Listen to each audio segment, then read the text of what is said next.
Hello everyone, I'm Daniel Castro, Dean of Purdue Polytechnic. Did you know that Purdue Polytechnic took its first small step over a century ago?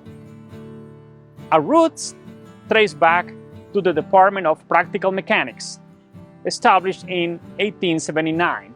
At the time, this institution focused on subjects called mechanical arts and sciences. By 1964, these programs evolved into the School of Technology, which brought all of Purdue's applied learning, or learning by doing programs, under one roof.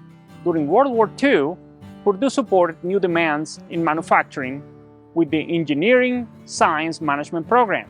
This brought technology education to new locations across Indiana, a system we still maintain today.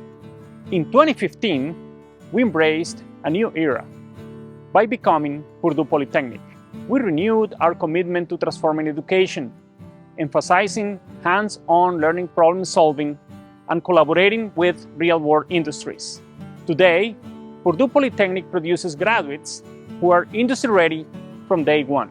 We now have tens of thousands of alumni doing amazing work all over the world. The only thing brighter than Purdue Polytechnic's past is our future. Come see how our small steps today lead to giant leaps tomorrow.